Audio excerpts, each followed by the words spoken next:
নমস্কার বন্ধুরা, আমি কুকিং হাউস থেকে চলে আসলাম আমার বাগানের পালং শাক তুলতে। এখন আমি এই যে পালং শাকগুলো পাতা ছিঁড়ে নেব, আর এই পাতা দিয়ে রান্না করব ডাল, মুসুরির ডাল দিয়ে একদম পেঁয়াজ রসুন ছাড়া অল্প তেল দিয়ে মজাদার একটা রেসিপি করে নেব। আর এই ডাল দিয়ে পালং শাক রান্না করলে খুব সুন্দর করে আমরা সবাই মজা করে খেতে পারবো। তার কারণ এতটা মজা লাগবে, এটা রুটি পরোটা ভাতের সাথে একদম জমে যাবে। আর আমার পালং শাকগুলো অনেক বড় বড় হয়েছে, শুধু আমি এই যে পাতাগুলো ছিঁড়ে নেব। পাতাগুলো ছিঁড়ে নিয়ে ধুয়ে ছোট ছোট করে টুকরো করে কেটে নেব। আর সেটা কিন্তু ধোয়া এবং টুকরো করে কেটে নেওয়া আমি কখনোই ভিডিওতে দেখাই না। আর এটা কিন্তু আমি অফ ক্যামেরায় করে নিই, কারণ ভিডিওগুলো অনেক বড় হয়ে যায়। এর জন্য আমি সবসময় ছোট ছোট ভিডিও দেওয়ার চেষ্টা করি, আমার বন্ধুরা যাতে ফুল ওয়াচ করতে পারে এবং সম্পূর্ণ ভিডিও দেখতে পারে। এখন আমি অফ ক্যামেরায় সব শাকগুলো তুলে নেব, তবে অল্প কিছু শাক তুলে নেব, এক মুঠোর মতন, তাতেই হয়ে যাবে। অল্প একটু ডাল দিয়ে অল্প একটু শাকের রেসিপি করব, একদম জমে যাবে গরম ভাতের সাথে।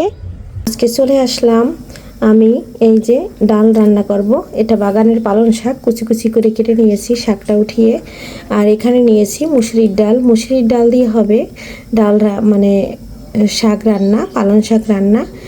আর নমস্কার বন্ধুরা, আমি পাপড়ি চলে আসলাম কুকিং হাউস থেকে আপনাদের সাথে একটা নতুন রেসিপি শেয়ার করব। এখানে ডাল আর পালং শাকটা নিয়ে নিয়েছি। প্রথমে ডালটা ধুয়ে নিব।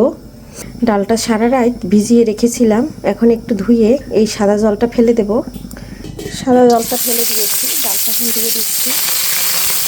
এদিকে ডালটা বসিয়ে দিয়েছি, আর পরে পালং শাকটা দিয়ে দেব। ডালটা হতে থাক, এখানে একটু লবণ দিয়ে দিচ্ছি, তাহলে তাড়াতাড়ি সিদ্ধ হবে। আর সামান্য একটু হলুদ দিয়ে দিচ্ছি। এখন ঢাকনা দিয়ে ঢেকে দিচ্ছি। ঢাকনাটা একটু উল্টে দিলাম, আর এদিকে দেখুন ডালটা কিন্তু আমার সিদ্ধ হয়ে গেছে। তাই এখন আমি এখানে আর একটু জাল দিয়ে এখন জালটা বাড়িয়ে দেব। আর এখানে আমি দিয়ে দেব কাঁচামরিচ। কাঁচামরিচটা দিয়ে দিচ্ছি হলুদটা দিয়ে একটু নেড়ে ছেড়ে দিচ্ছি। এখানে কিছুটা গরম জল দিয়ে দেব, অল্প দেব, একদম মানে বেশি একটা জল মানে ঝোল ঝোল রান্না করব না, একটু মাখা মাখা রান্না করব। এখন এখানে পালং শাক দিয়ে দিচ্ছি। পালং শাকটা দিয়ে একটু লবণ দিয়ে দিচ্ছি। যেহেতু বাগানের শাক, এখানে একটা লাল শাকও ছিল, সেটাও তুলে নিয়েছি। আর সেই শাকটা কিন্তু এখানে কুচি করে নিয়েছি, ফেলে দেবো কেন, জিনিস তো নষ্ট করা ঠিক না, তাই না বন্ধুরা। আমি হলুদ লবণ সব কিছু দিয়ে দিয়েছি। এখন আমি হালকা একটু এখানে গরম জল দেব, আর ঢাকনা দিয়ে আরও 5 মিনিট রান্না করে নেব। এখানে একটু ধনিয়া ও জিরার গুঁড়া দিয়ে দিচ্ছি। এখন আমি একটু নেড়ে ছেড়ে দিচ্ছি।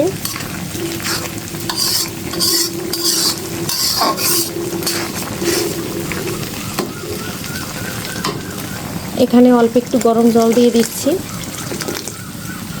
2 মিনিটের মতো ঢাকনা দিয়ে ঢেকে রান্না করব। পালং শাকে ফোড়ন দেওয়ার জন্য এখানে 2টো শুকনো মরিচ মাঝখান থেকে দিয়ে দিয়েছি, একটা তেজপাতা দিয়েছি। এখন দিয়েছি এখানে গোটা জিরা দিয়েছি, আর ওর ভিতরে 2-1টা কালো জিরা দিয়েছি। আর এখন আমি ফোড়ন দিয়ে দেব। এটা আমি একটু ভেজে নেব, ভেজে আমি ডালের ভিতরে দিয়ে দেব।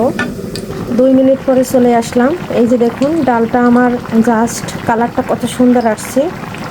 ডাল থেকে কিন্তু খুব সুন্দর একটা ফ্লেভার আসছে। আর এই যে ডালটা কিন্তু আমার ডাল পা দিয়ে পালং শাক একদম মাখো মাখো হয়ে গেছে।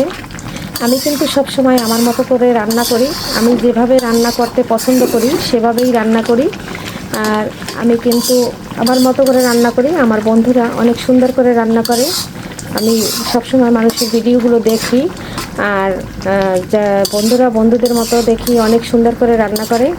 আমি আমার ছোট রান্নাঘর এবং কুকিং হাউসের পক্ষ থেকে আপনাদের জানাচ্ছি, সবাই আমার ভিডিওটি দেখবেন।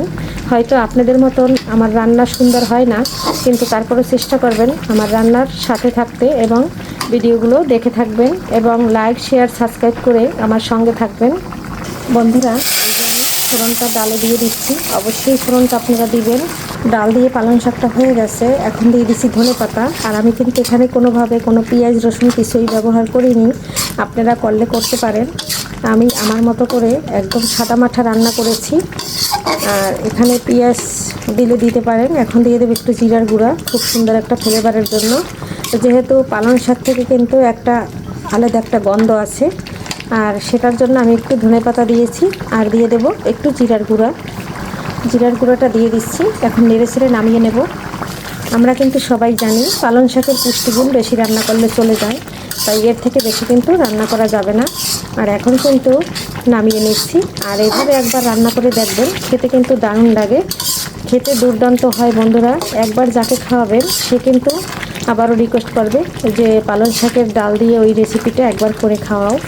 আর এতটাই মজা হয়, আমি কিন্তু মাঝে মাঝেই রান্না করে খেয়ে থাকি, তাই ভাবলাম আজকে আমার বন্ধুদের সাথে শেয়ার করি। আর যে বন্ধুরা আমার ভিডিওগুলো দেখেন অবশ্যই একটু শেয়ার, লাইক, সাবস্ক্রাইব করে সঙ্গে থাকবেন। আর আমার ছোট পরিবার, আপনারা ভালোবাসা দিয়ে একটু একটু করে এগিয়ে নিয়ে যাবেন। আপনাদের ভালোবাসা পেলে আমি আগাতে পারবো, নাই কিন্তু আগানো সম্ভব না। তাই ভিডিওটি ফুল ওয়াচ করবেন এবং একটা লাইক অবশ্যই দিবেন। আর সবাই আমার ভালোবেসে আমার সঙ্গে থাকবেন। হয়ে গেছে, এখন নামিয়ে নিচ্ছি। ফাইনালি রান্নাটা হয়ে গেছে, নামিয়ে নিয়েছি। আর কেমন লাগলো বন্ধুরা রান্নাটা জানাতে কিন্তু ভুলবেন না। আর সবাই আমার সঙ্গে থাকুন এবং আজকের মতো বিদায় নিচ্ছি। আমি আছি ঢাকা থেকে, আমার সকল বন্ধুদের জন্য সুস্বাস্থ্য কামনা করে এখানে বিদায় নিচ্ছি। সবাই ভালো থাকুন, সুস্থ থাকুন, বাই।